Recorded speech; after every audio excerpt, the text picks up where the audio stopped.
Hey guys, welcome back to a part 2 of an Arteza premium box review. If you haven't checked out part 1, please go check it out before you watch this video and come right back. I'll link in the caption bar on top right to go check it out.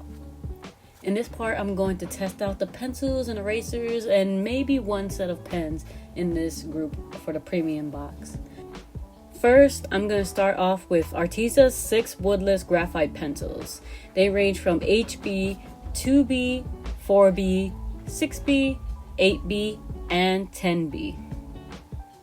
As an early warning, I have not used graphite pencils in quite a while because a couple years ago I have dedicated myself to just sketching in pen so I can improve my line work and all that, but it kind of just backfired because I just fell in love with my sketchy style and never changed from that.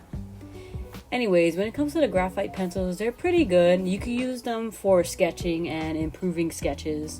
So if you wanted that deep, dark shadow, you could use the 10B. But you could also use the HB to do some quick, light sketches. However, I can already see that some artists are not going to use all of the pencils within the kit because we are comfortable with certain pens and pencils that we like to stick with. Like, for example, I would use the HB just for sketching, then maybe I'll use the 4B and 6B for lining, and then the 10B for deepening shadows.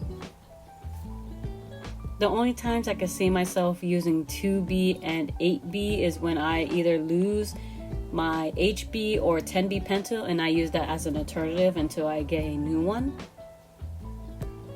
However, it's all based on personal preference. Who knows, maybe somebody just likes using all the pencils just because they're experienced with it and they know how to use them better than I can, because I don't know how to use pencils to save my life. I also tested out the erasers with the graphite pencils, the PVC eraser and the kneaded eraser. They both work pretty well. The only difference is that the PVC leaves a little bit of graphite streak, so you have to really erase good. And it also leaves a lot of shavings, unlike the kneaded eraser, which I love so much. I will not change it for any other eraser unless there's something new that's way better than it. Overall, the only issue with the woodless pencil is that they do leave a mark even when you erase really well. So make sure to cut down on erasing time so you won't see all those ugly background shadows of line from previous lines that you've erased. Onto the color pencils. These pencils are really good. I would use them alongside Prismacolor pencils. They're smooth, have very vibrant colors, and did not break easily, which is a win in my book. They have a decent range of 24 colors. And also, please excuse my terrible blending technique because when it comes to blending, you have to take your time and build up the color. But I was just manhandling these pencils to see how breakable they were instead of showing off the blending. But hey, they didn't break, so that's another check off my book. Overall, for blending heavily, it did blend very well, and I managed to create a smooth gradient with just the yellow and red color pencils. Now we're on to the pens. These pens are called the Arteza Ink Onyx pens. Hopefully I'm saying that name right. I've been calling it Ink Sonic for the longest for some reason.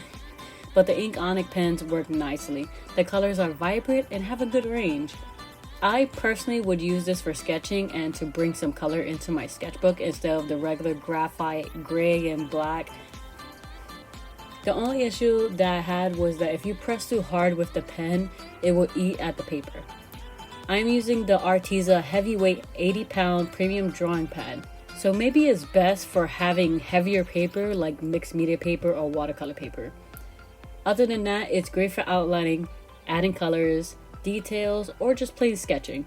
The nib is 0.4 millimeters, so you can add little details if you like. And last but not least, I tested out Arteza's 3 white gel pens, ranging from 1.0, 0.6, and 0.8. They worked really well over the Ink Onyx pens and the pencils. However, I would recommend that you run the white gel pen over the pencil 2 or 3 times to get the full pigment. When it comes to plain black paper, the pens work beautifully. So I wouldn't worry about the pigment just because it's over pencil. It just takes a few more tries for when it comes to probably the waxy material of the pencil probably stops it a bit. Overall, these are good alternatives to the Signal Uniball and Sakura Jelly Rolls white pen.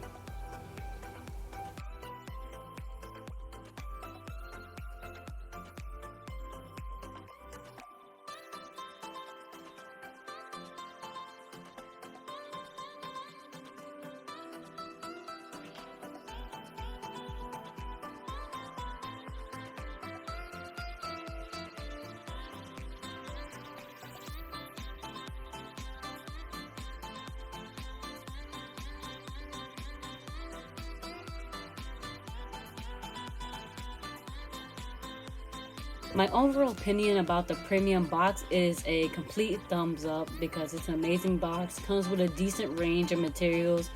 Obviously, it doesn't come with alcohol markers, but it's still a decent range to get your art started and have some colors in it and to test out a few things.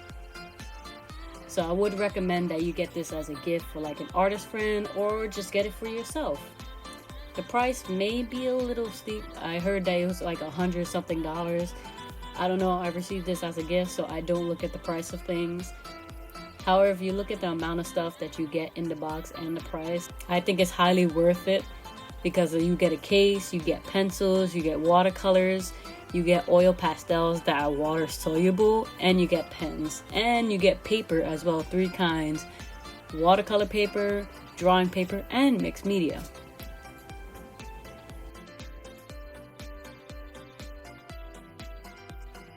This is all for my video. I hope you enjoyed this premium box review. I tried my best. I never reviewed anything before, so it's my first time. So I hope you guys be kind kings and queens, and I'll see you in my next video. Bye bye.